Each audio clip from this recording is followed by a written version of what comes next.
To set the stage for what we're doing, we really don't know a lot about the evolution of segregation in the United States generally, and the measures that we use for segregation are basically old. So when we move to this sort of technology, and the university is making a big initiative about data and metrics, that's really wonderful, but the technology that we use for some of our measures is essentially black and white television based. So our segregation measures essentially come out of inequality measures from the 1940s and 1950s in mathematical sociology, and they have not been updated since that time to any large degree. So if migratory patterns, and as an economist, we're always worried about equilibrium, and so if migratory patterns and these processes have all of these components, then we need a comprehensive measure to think about segregation, for example, in one area affecting segregation in another area, and how those dynamics would change over time. You can't restrict that analysis only to cities, because you'd need people moving, for example, from rural areas to urban areas, or from one urban area to the next. And so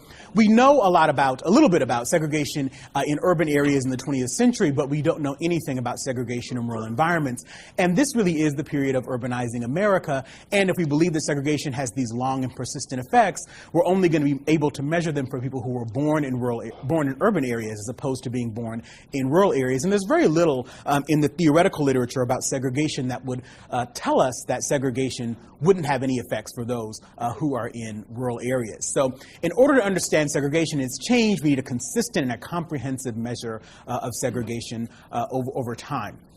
And why this is particularly important, if we're looking at the distribution between rural and urban residents by race in the 20th century, we'll find that half of African Americans are living in rural areas until around 1940, and the same applies to whites until 1910. So if we want to tell a story about segregation, and we want to tell a comprehensive story, we're going to need to capture the majority of the population in the United States.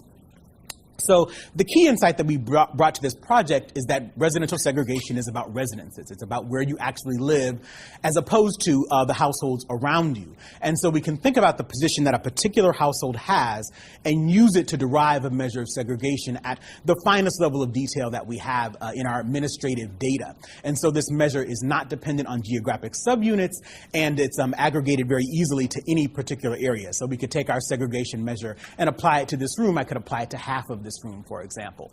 The basic question that we ask here is, what is the race of your next door neighbor? And then, conditional on the racial distribution of the area, an integrated community will be closer to random assignment than a segregated community. And that's the measure that we develop here. So we developed this new measure of segregation for the entire United States, and we apply it both to the 1880 and the 1940 complete census count data. You need the complete census to do this. And our measure of segregation compares the number of households in an area with opposite race neighbors to the expected number under both complete segregation and random assignment. And so it is a counterfactual measure at its heart. And so it captures the degree to which residents segregate themselves conditional on the underlying racial distribution for an area. And that's actually really important. Areas will have different, for example, population shares of black and white, but we can still see whether that area, conditional on that racial distribution, is more segregated or integrated. And we'll show you what those relationships look like in a second. So there are some advantages of this approach, and our measure aggregates to any type of boundary without losing its properties. We do some simulation with the traditional measures and show you that it doesn't work so well. Our measure applies to rural and urban areas, and we're going to have some results for rural areas that are really interesting. So we now, for the first time, have a consistent and comprehensive measure of segregation. It's also an intuitive proxy for social interactions, to the extent that the person who lives next door to you, whether you're in an apartment complex or in a residential community, is someone who you're likely to have some sort of interactions with, as opposed to, say, everyone in your census tract, and then within that census tract, we're only looking at population shares by race. And so our measure is actually very inherently tied to a precise pattern of residential location. So we're going to exploit the fact that census takers had to walk literally down the street and enumerate household by household, and we're going to exploit that when we derive this measure of segregation. So the key findings are that we show that there's a really substantial amount of heterogeneity in segregation between rural areas and urban areas, and within rural and urban areas by region in the United States throughout the late 19th century and into the early mid-20th century. And our measure of segregation differs from the existing measures of segregation in some important ways. So empirically, we can always run this sort of horse race with our segregation measure and traditional segregation measures, and our measure always wins. And segregation increased substantially in the United States in both rural and urban communities from 1880 to 1940. And this is really an unknown fact in the history of segregation. And contrary to what people might, have in a knee-jerk reaction, it's not due to black population flows or African Americans leaving rural areas and going to urban areas. Every place in the United States simply resegregated in between 1880 and 1940. So there was a dramatic amount of racial sorting in the United States, irrespective of whether you were in an urban or a rural location. And historical segregation in all areas is actually highly persistent. So segregation doubles, but among that heterogeneity, if you were more segregated in the past, you're also more segregated today. And I'm going to show you some results at the end that show that this segregation measure has some really powerful explanatory power in explaining both historical outcomes, racial violence in the form of lynching, but also contemporary outcomes such as intergenerational inequality. So that's the outline of what I'll be talking about today. So I'm going to break with traditional rules that you might have here. And so I'm an economist, so people ought to start asking questions right away. Or I'm going to get very nervous. So I don't have a set discussion time. So please raise your hand throughout. So in terms of measuring segregation, there are about 20 different ways that we can measure it. And they're basically defined and broadly in 5 categories. So there's centralization, there's clustering, there's concentration, there's exposure, and there's evenness. Economists, and in fact, probably most social scientists, really use basically 2 measures. They use a measure of evenness, which is dissimilarity, and dissimilarity is probably the most popular measure of segregation. And they use isolation, which is a measure of exposure. But there are a lot of other measures that people use, and some modern measures that fall into those 5 broad categories as outlined by Massey and Denton. And so evenness, as the term should put into your mind, is basically looking at the distribution. As I mentioned earlier, segregation measures came out of inequality measures in the early part of the 20th century. And so you're essentially looking at, instead of looking at how income is distributed over population, you're looking at how groups of people are distributed, for example, over parcels of geography in say, a city. And so evenness is measured by this dissimilarity, which just looks at, if I take a given census tract within an area, what's its racial proportion relative to essentially the racial proportion in the entire urban area. So how evenly distributed are races among all of the subunits in a particular urban location. Exposure is usually measured in sort of contact. And so it's the degree to which, for example, what is the racial composition of the subunit for the average member of a specific group. So in other words, on average, if I'm an African American and I'm only living in a district that has only African Americans, I'm less exposed to people of other races, irrespective of whether or not there are many of those others around in the city. They're not around my particular area. So those are the ways that we traditionally measure segregation.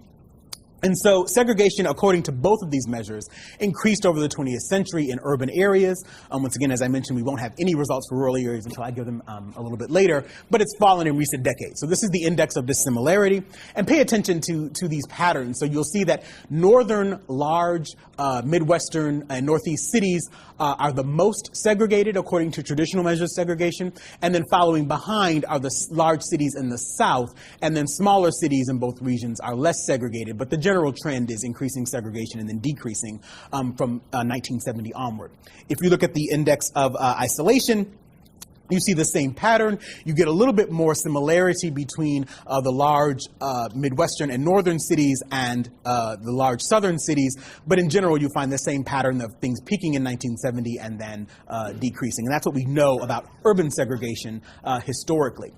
But underneath this trend, of course, there's a lot of heterogeneity. So the cities that are most segregated in the past continue and persist to be the most segregated today. But both measures only work within metropolitan areas. So they have little applicability outside of an urban center. You have to take a large city, construct census tracts or wards, and then calculate the racial shares within each of those. And that's how you derive both of these measures. So the measure requires that you have to use these sort of sub-districts, and they vary across time, and their definitions don't always are always changing. So the census actually can redefine census tracts and change them over time, and these are the building blocks of our measures of segregation. So the measure is also inherently aspatial. Right? Once I've defined this area, for example, all that I care about in either an index of isolation or an index of dissimilarity, I only care about the proportions within those subunits. I don't care about how actually, whether there's going to be subdistrict segregation or not. So I could look in this room, for example, and if I had 50 of these rooms and this was a census tract, I could say, for example, 40% of this room is of a particular race, but if everybody's on one side of the room and other people are on another side of the room, I would, of course, have some sort of sub-level segregation that I would not be able to capture in any of these traditional measures. So within tract segregation is a real possibility depending on how large a tract is. And so as the level of aggregation increases, you're sort of unable to look at racial distributions at really a sub-district level. You might, for example, have a census tract that is bisected by a body of water or some other sort of marker, and there may be substantial sort of sorting between races or between groups on either side of that in a census tract. At another level, when we really start thinking about this, very few people in this room, even though I'm talking to people who do things with spatial policy, know what census tract they actually live in, right? But you're likely to know, of course, who your neighbor is. And so that's another reason why this actually is a little bit problematic when we're sort of measuring segregation over these pretty large units. Historically, the definitions of these wards in these census tracts has actually followed a specific historical purpose. So in Richmond, for example, African Americans were encouraged to move out of their gerrymandered wards to keep Republican vote shares in the late 19th century. And in fact, those wards and district lines have become census tracts to this day. So they're the product of existing segregation patterns, right? So they're really not going to help us to say anything about how segregation changes over time. In Raleigh, because they were moving to a district-style level of elections, they were encouraging African Americans to move to particular areas of the city so that they would have black elected officials in that particular area. So you have two examples in which you're going to have, by definition, segregation, but it's actually driven by a historical political process. And so we can't just take these districts and these subunits and these census tracts as given. They themselves could be the product of segregation, and it's going to make it very difficult for us, for example, to say about segregation changing over time, or even comparing these two cities. They could be equally segregated, but for very different reasons, one due to gerrymandered districts and one due to movements after the districts were actually defined. And so that's going to be really hard when we want to tell a story over time.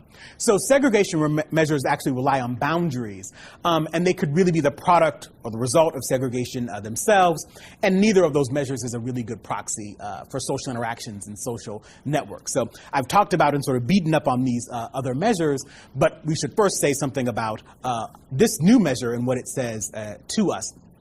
So the first question is to think about how this measure differs from other measures conceptually. And I think that's a really important question. And so depending on how you want to draw these subunits, right, as I was talking about these building blocks of existing segregation measures are census tracts, or if you're using earlier late 19th century statistics, you want to use city wards.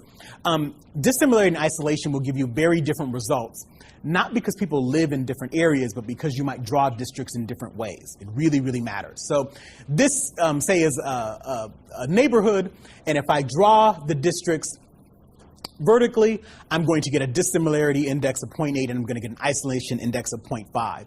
This dissimilarity index would tell me that this city is hyper-segregated, if I was using, say, Massey and Denton's nomenclature. But if I draw the district boundaries horizontally, I literally have now moved this city into being a mildly, or actually a pretty low level of segregation, according to our contemporary sort of cutoffs, whether a city is highly segregated or not.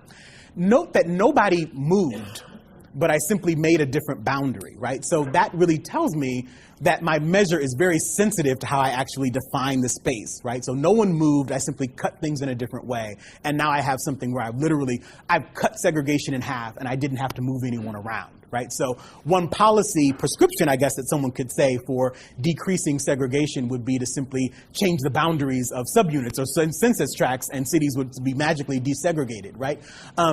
And if you do a final level of detail, however, I can make this dissimilarity index go up, right? And so in the same way, I took dissimilarity, I cut it in half, I've now increased dissimilarity, and all of this is going on while no one is moving around, right? Everyone is in the same place, has the same neighbors, is living in the same type of community, but now simply by defining the borders at a finer level, I'm now going to change my estimate of segregation. What is the range of these measures? maximum 1?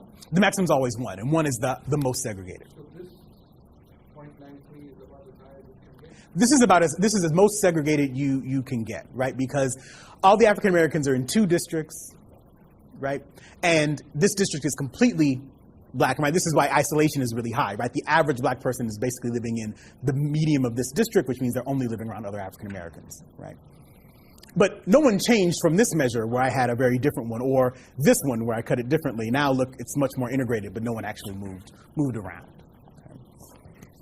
So all of this is happening and no one's actually changing location. If we're thinking about people, for example, sorting, this is something that we would want to take into account, right? So our measure is actually a really intuitive approach to segregation. So if you remember a classic Schelling model of segregation, households are literally put on a line, and each household has neighbors and their neighbor's neighbor, and they have preferences for the race of their neighbors and their neighbor's neighbor. And that's what we're going to use. We're going to align these households on a line because that's exactly what the census does, right? So we're looking at a very simple measure, so the race of the household head and the race of their neighbor.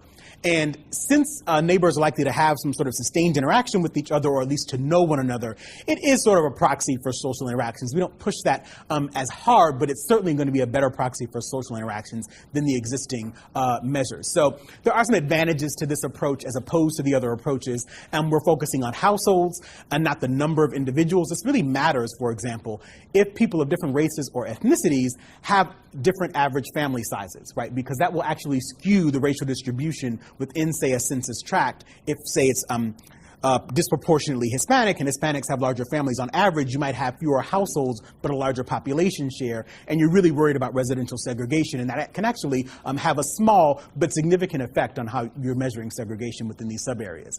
So the presence or absence of different neighbors of different races is going to say something about, say, preferences for underlying racial homogeneity. We really cannot apply, though, a traditional sort of structural model to this because people are going to start moving around over time, and you could move or not move as a result of your preferences. And so we're not going to be able to take this and back out, say, individual community level preferences, say, for integration. So we're going to exploit the most basic fact about census enumeration, historical census enumeration, which is really to our advantage, which is that enumerators themselves go door to door in a face-to-face process to enumerate absolutely every single household in the United States. That is their call as an enumerator, and all enumeration at this time was done by enumerators. So there was no, it was not computerized. Until the 1960 census, when it began to be digitized, and now it's largely automated. So we're going to assume that adjacent position in the manuscript census file is your neighbor, is your nearest neighbor, because that's what the enumerators were supposed to do. So this is an example of an 1880 census manuscript form, the type of data that we're using. And an enumerator, and if any of you have ever used these historical documents, you would know that this is not the first draft of enumeration. So enumerators would go and take notes and then fill out their actual enumeration forms. They needed to file 3 copies. One file is filed with the federal government, one is filed with the county, and one is filed with the state. And we're using the federal records, and these are all copies of each other. But each household, individual household, has an identifier. And then you have the household head's race, and these are opposite race adjacent households. So this is a household, and we have a white and black household living next to one another in this particular street in Norfolk, Virginia in 1880. And that's the way that we do this for each and every household in the United States. And so you're having about 60 million in 1880 and about 130 million individuals when you get up to 1940. So we do this for everyone, 100 households. They're required to record information, and it's very particular. The census does not say every household, they say every human dwelling. And if you're in an apartment complex, each individual apartment is its own dwelling. And so we have neighbors as they would exist, for example, in an apartment or other sort of residential community. So if you were filing this enumeration, you also had to post it publicly, and it was checked with other records before you would actually receive payment.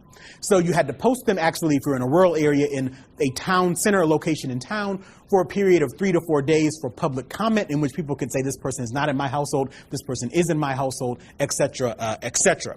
And most important, enumeration instructions told enumerators to leave blank spaces if they went to a household and there was no one there and they couldn't get information from a neighbor. They were told to leave it blank and go to the next household and then go back and fill it in. You don't find very many blanked or skipped spaces in census enumeration files. And so what that really means is they're going door to door, and in the final draft, they're just putting everyone together and not skipping spaces. And if you can get information from a neighbor on the other members of the household, and so it's requiring you to actually go in actual position. But in Washington, D.C., there is some recent research which has shown, actually, because you have specific addresses recorded, that they are going in a linear process throughout an entire neighborhood, if you can actually map it. You can't do that for all the locations in the United States, and particularly for rural areas, you don't even have addresses for the most part. And even in urban areas, you don't have addresses. So I live right here in Columbus, and where I live was actually enumerated in 1880. There is no address for that street. It's just the street. I know about where it is because I know the names of other streets recorded, but this particular street was not. So we consider sort of black household heads and whether they have a neighbor who is of a different race. That is going to reduce to whether a black household head has a white neighbor. And so for a couple of reasons, 99.5% of households during this time period were intra-racial, so there were not, say, black household heads with white spouses or vice versa. And in census racial classifications, also more than 99.5% of the households were either black or white.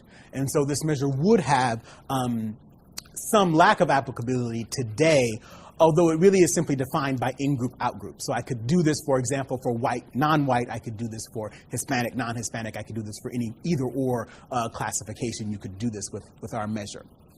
So this measure is sort of based on how the number of black households living next to white neighbors compares to the expected number, once again, under random assignment, and then under complete segregation. So this X of beta is whatever area you're looking at, whether it's a classroom, as I was giving this example, or we're going to look, for example, at counties. This is the actual number of black households that have an opposite race neighbor. And these estimates here with these expectations are all counterfactuals. So X of beta overscore is the expected number under random assignment. So, for example, if I have a given location and it's got 1,000 residents, 30% of them are black, then I would expect a certain fraction of black households to have opposite race neighbors, and that's my counterfactual under random assignment. If it was completely segregated, then I would expect only one African American household or two, depending on how it's aligned, to actually have opposite race neighbors. You have to bias this estimate a little bit upward because when you're doing census enumeration, you're going to reach the bottom of a page, and so not everyone's going to have a neighbor defined. For example, if you're at the top of the page, I don't know necessarily who your neighbor was before, and if you're at the bottom of the page, I don't know who your neighbor is afterwards. And we do this measure in a couple of different ways, where we only use one neighbor, where we use only those households who are in the interior of a census manuscript page, and they're all highly correlated with one another, but that is the actual measure. So we're looking at our count relative to this measure. And so as you would expect, as you reach random assignment, these two are equal to each other, and so the segregation index would go to 0. And if something is completely segregated, of course, this would equal this, and you'd have a measure that's approaching 1 in a completely segregated area. So the first step is to really make sure that our measure does what we say that it does, right? So I've talked about this measure, and I've given the advantages of doing this. It's computationally intensive, but it really tells us something about how people were actually living, but it simply might not work. And so we do this actually with simulation. And so what we first did was we actually made up areas, and we made them completely segregated, and we made them completely integrated. And how we did this was we simply had areas of various sizes and population sizes, up to 2,000 individuals, and we gave them randomly assigned racial proportions, and then we actually also gave each household a random number, and then we could sort them by that number, and that literally gives you random assignment. You could also then take a given population size and a given population share that is black and have them be completely segregated. And we did that as well for various population sizes, and then we simulated them again and again and again. And so we did about 5,000 simulations for each population size racial composition pair to make sure, because we're randomly assigning these households. So we created these integrated and segregated communities, and then we sampled from them. Because one of the things that we're worried about, and so any African-American genealogist would tell you, is that you're going to miss a lot of African-Americans. So what we also did was we created these communities, and then we started missing people at random and then not at random to make sure that if census enumerators are actually missing people, that we're still going to be able to capture a completely segregated or integrated community. So we're not just creating a simulated environment, we're trying to get one to see whether our measure actually holds under sort of some missing data that might be generated from the lack of enumeration.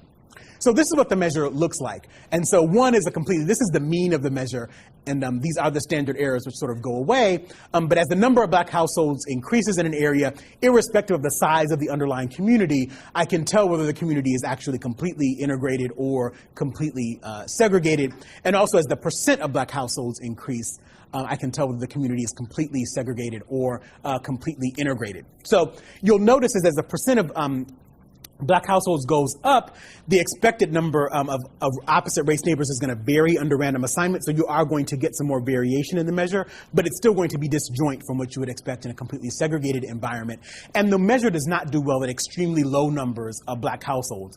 But by low numbers, it's literally 10. So once we get more than 10 black people in a county, literally, we can tell whether the county is segregated or integrated. So in the analysis, we restrict it to counties where African Americans are over 1% of the population. But given our historical focus, we're not excluding that many places. I think we end up excluding literally, I think, 2 counties in Wyoming and a couple of other places where there still aren't very many African Americans today, because there simply aren't 10 of them enough. But when we do it for the whole nation, it works the same. Did you have a question? Okay. So we also simulated the traditional measures of segregation, and what we did was we took those same communities I was discussing, and then we had to create census tracts out of that.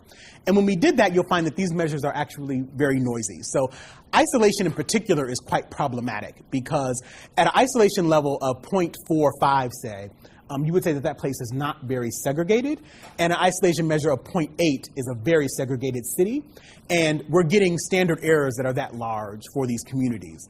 Another thing to look at and notice is that in neither one of these cases is the mean of the segregation measure approaching 1. And so this tells us that even though I have a completely segregated community where I've only let one African American have an opposite race neighbor, I'm never going to get a dissimilarity index that actually approaches 1, even in a completely segregated community. So there's something in the simulation which tells us that the existing segregation measures may work asymptotically, but they'll never actually be able to distinguish a completely segregated or integrated community the way that our measure can. So in doing this and actually taking this out, we still want to calculate these other traditional measures of segregation simply for comparability with our measure. And so as I mentioned earlier, we don't have rural locations, and we don't use rural locations in segregation measures. And so we need to use some sort of historical marker of geography, which are the building blocks of the subunit, so that I can compute the segregation measure that we've developed and also compute the traditional measures of segregation. And so we do that by using enumeration districts. And enumeration districts are the way the census enumerators are actually paid. You went out and enumerated one particular district, and then a county has all of these enumeration districts underneath it. It's most similar to a census block today. It contains anywhere between about 200 to 400 households, and so you would enumerate those households, and that's what an enumerator would get paid to do. It's probably the only unit that exists for both rural and urban locations that we can use for this measure. So if you look at what segregation looks like, I can now show you some maps. This is our measure of segregation in 1880 for the United States. And so lighter colors are counties that have low levels of segregation, and darker colors have higher levels of segregation. And so in general, the South is more segregated than the North, and we would expect that the majority of African Americans at this time were living in majority black counties, but there still is a lot of variation in segregation even within the South. If you look at percent black, that's almost entirely concentrated in the South in 1880. But if you look at the index of dissimilarity, you would reach this conclusion, which the traditional measures of segregation did, that the North is more segregated than the South. And the index of isolation is incredibly noisy. It's both noisy in simulation, and it's actually noisy in practice. It doesn't give us any trend in segregation. Did you have? Okay. So the difference is inherent graphically when we restrict it to places that have more than 1% of the black population. The trend holds, but we see a smooth pattern of segregation. So this is the border between Pennsylvania and Maryland going into West Virginia. This is Ohio, and this is Indiana and Kentucky. And you can't make out that difference when you look at this measure of segregation that we've developed using neighbors as the criteria. There really isn't anything that would distinguish these areas. If I use dissimilarity, however, I can clearly make out the distinction between, say, Pennsylvania and Maryland and West Virginia and Ohio. Right? This isn't because anyone's living in a different place. It's simply because I have a different sort of sub-district level of drawing this, and that was always determined in states. They could enumerate as they wanted to at the state level. So when you have this difference in enumeration policy, you can actually drive these estimates of segregation, right? So we shouldn't be able to make out this line unless there really is some distinctive difference. And so when I've given this talk to historians, and I used to put this slide first, they would tell me all these stories about how this is about Southern culture and how interracial contact had been standardized in Southern culture from the antebellum period, and then I show them this figure and I tell them that doesn't tell us the same sort of story. So it really matters what measure you're using, what story you want to actually tell. So it isn't sort of an artifact, say, of Southern history. It simply is an artifact of data construction. So if you look at these patterns, these are the 95th and 5th percentiles of the measures as you go by census region. You'll see a general pattern of increasing segregation as you move throughout the South. And percent black, of course, is very low in the West and much higher in the South. And dissimilarity explains almost exactly the opposite pattern that our segregation measure does. And isolation displays nearly no pattern at all. It's so highly variable. So we also calculated the correlations, and this is actually one of the most telling. So if you do sort of analysis that people want to do with respect to race and you want to use rural areas, people traditionally use the percent black in a county as their measure, say, of racial segregation or as their proxy for racial interactions. And so this is the percent black in 1880, and this is the segregation measure of those same counties. And what you'll find is, although there is a slight and increasing trend so that there is more segregation as a county becomes predominantly African American, the relationship is essentially homoscedastic, right? So there's about a 0.4 segregation index variability around whatever line I would draw here, and it's just the same at 0.8% black as it is at 0.2% black. And so knowing the percent black in a county doesn't tell you a lot about its underlying level of segregation. So you could be a county that is 50% African American, and it could be very segregated, or it could be actually very integrated. If you do this at the enumeration district level, so this is every enumeration district in the United States in the 1880 census, there's even less of a relationship. So knowing, for example, what percent black basically the nearest 200 to 400 households are near to you tells us very little about the sub-district segregation that could actually occur in these levels. So when we use these sort of proxies, they may not be telling us what we actually would want to know, particularly for rural areas, and it turns out even for urban areas. There's a lot of sub-district segregation and a high and persistent amount that lasts into the future. So when we calculate the correlation matrix, we do find that our segregation measure is poorly correlated in general with isolation, with dissimilarity, and with percent black, especially in rural areas. And even in the urban areas, it actually gets even worse, right? So we don't have a measure, that our measure is not redundant. It isn't capturing something that we already know about. It's actually quite poorly correlated with our other measures of segregation, which we believe reflects the fact that we actually have a very fine measure of segregation here. So we derive these county level measures of segregation. And we're doing this for 1880 and 1940. And the only thing I want to point out from this, I don't like putting up slides with lots of numbers, is simply to point out that the urban areas, remember in the earliest figure I showed you, it was northern cities that were the most segregated. And when you take an actual neighbor approach to segregation, it turns out that it's southern cities that are the most segregated. And that makes a lot of sense. So whites and blacks might occupy, for example, the same district or ward in a southern city, but they are not likely to be neighbors with one another. In 1880, that is a pattern that's known as a back alley pattern. If you visit a traditional southern city, say Charleston, South Carolina, you'll see houses that face the street and houses that face the alley. And so they will not be neighbors with one another as you enumerate them, but when you turn a corner and go down a back alley, those are African American households that face each other in the interior, and the white households are facing the street. Some of them are going to be working for those white families, and many of them, in case, are not. But that's going to be a highly segregated environment that is not going to be captured in these traditional segregation measures, because you simply have all of these people living in the same ward or tract together, but they're actually not neighbors to one another, or certainly less likely to be neighbors than they would be if they were randomly assigned. Okay. So we also calculate this measure, and we see that there are huge changes in segregation all over the United States, and certainly there's a lot of change in segregation in the North.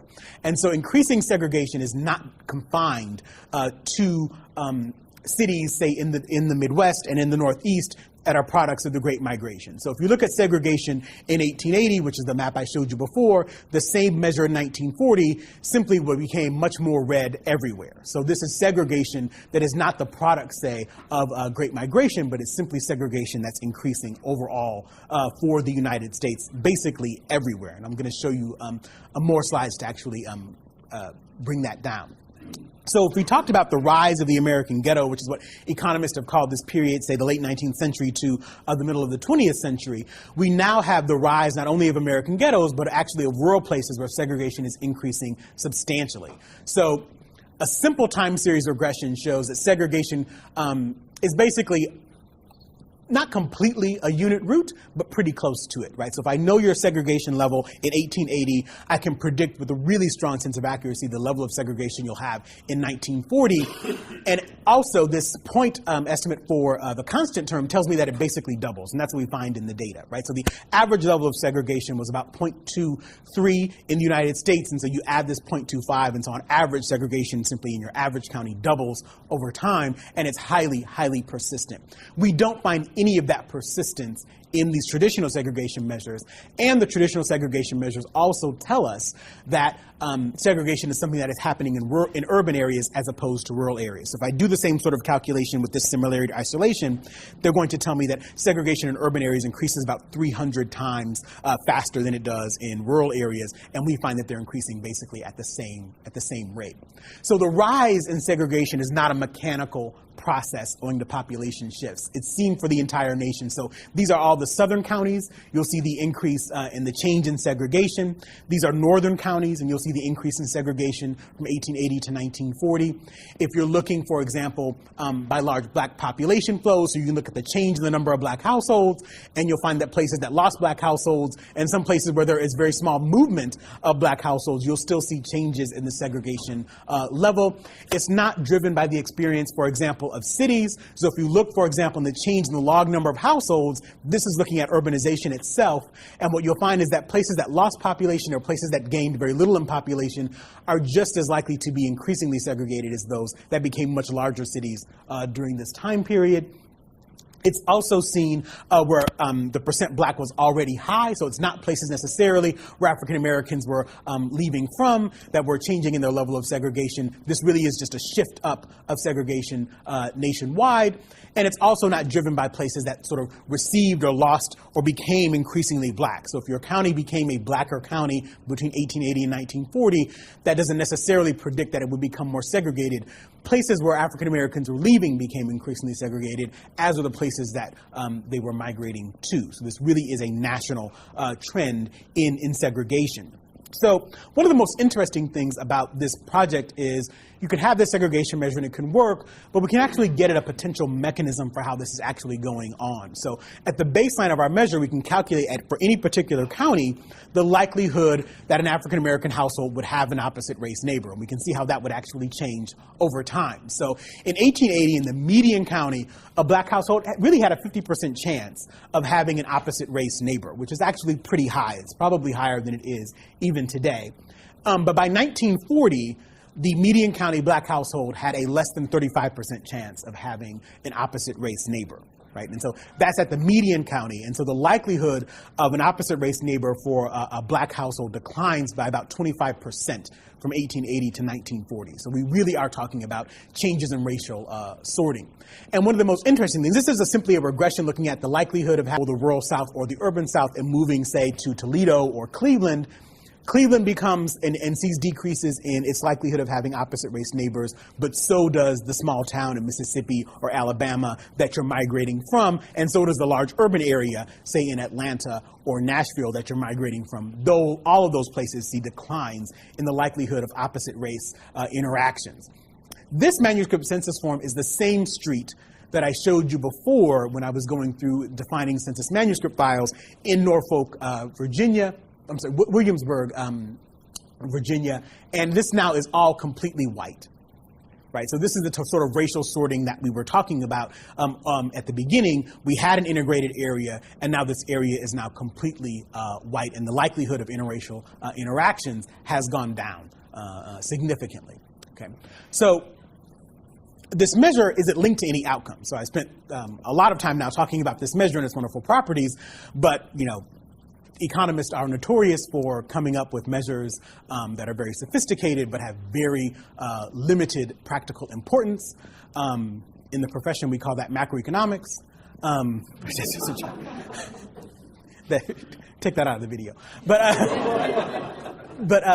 But is it actually linked to any outcomes, right? So we have this measure. Does it actually tell us anything about the world? So since it's not well correlated with traditional measures of segregation, we can actually incorporate it, right, into an existing analysis of the effects of segregation on a variety of outcomes. So we're going to look at two outcomes here, and then I'm going to tell you something else that we're going to do with this measure. One is a historical outcome that links to this 1880 measure, and then the other is a contemporary outcome that says a lot about policy, and I'll talk a little bit more about what it means in a moment. So we're going to talk about lynchings, which is racial violence, and intergenerational inequality. So there's a large literature that looks at racial violence, and racial violence being the result of social, economic, or political sort of competition between groups. And so to test this out, we're simply matching the segregation measure to the number of lynchings per county in the period of American lynching, which basically goes from 1882 to 1930. So it's particularly advantageous that the segregation measure comes before we actually have the lynching measure. So we're going to sort of rule out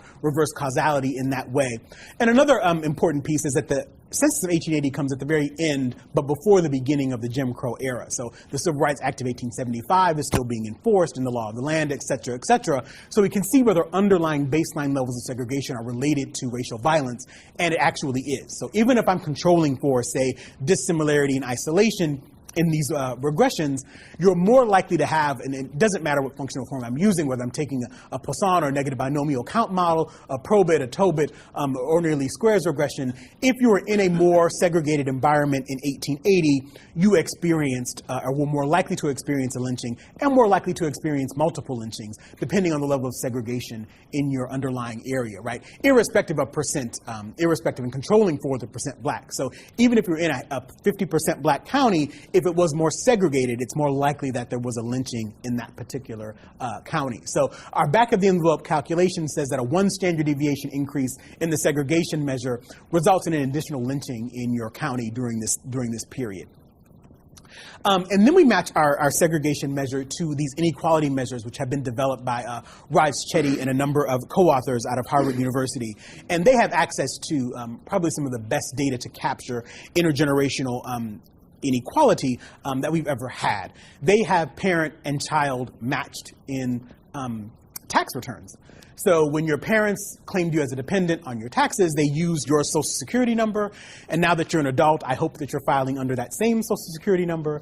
And you can, if you are very good friends with people at the IRS, match them. And I can look at parental income and child income. And I can do this because, of course, in the IRS tax returns, I know where you're living, and I can match that to a particular location, and that's actually what they do. This is a very, very amazing project. And so because segregation in 1880 is so highly related to segregation in 1940, we only need to pick one of those measures. But we have segregation in 1880 in percent black and it explains about half of the variation in intergenerational mobility in the 1980 and 81 birth cohort. In other words, for those born in 1980 and 81, when they become adults and are in the labor force and we have their most recent tax returns, we can look at the relationship between their earnings and their parents' earnings. And so if that correlation is very, very high, there's very little intergenerational mobility, okay? So we see that this segregation measure explains about a third of that variation across space in this intergenerational mobility in the United States. So if you were in a more segregated environment in 1880, right, so this is literally a century before these cohort members were born, that continued to be a very segregated place into 1940, and it still has an impact on intergenerational mobility today. We also looked and saw that it actually explains about a third of the variation in the expected income rank of a child. And so if your parent is at the 25th percentile of the income distribution, what's the expected income rank of a child? The lower that expected income rank is, that's telling us something about the lack of intergenerational mobility, and the results are completely consistent with that as well. We can explain a third of the variation in that simply with the segregation measure and in the percent black in 1880, right? And we put the 1940 in, it doesn't help us or hurt us any because they're so highly correlated with one another. And the reason this works in the Chetty et al. Framework is that they believe it works through tax rates. They believe that places that have more intergenerational mobility actually have higher public finance, and they have higher tax rates. And they find this, and this is what their actual study was about. But those tax rates themselves, or the willingness of constituents to subject themselves to higher local taxes, could be the result of historical segregation patterns. And so that's the sort of argument that we're getting at when we match this sort of measure, that rather than thinking about tax policy as being exogenous and determined, say, some part in the early or mid-20th century, it may in fact reflect much more about the community's actually preference for sharing public goods, which itself could be reflected in its level of segregation. And so that's one thing that we have found here as well, okay? So, and the traditional segregation measures, if you look at these, just simply don't have very much power. Dissimilarity goes in the opposite direction, and isolation also as well, when they are statistically significant. So we derived this new segregation. We've talked about what it does in terms of outcomes. And what we're going to do next is we're going to take this over the entire post-bellum census records all the way up to 1930, so that we'll have a comprehensive measure from 1870 to 1940. And we're currently applying to try to use this measure from 1950 onward, because we hope that we can get restricted access to the complete census counts. We don't need individual names or anything else. We just need to know household heads and their race. But the measure is not confined to residential segregation. I think that's actually the most important. We can take this measure and apply it to any other sort of outcome, whether or not it's race or not. So the individual data can be used to construct segregation, say, by household income level. It can also be used to do it by socioeconomic status, which would be the education, for example, of the household head.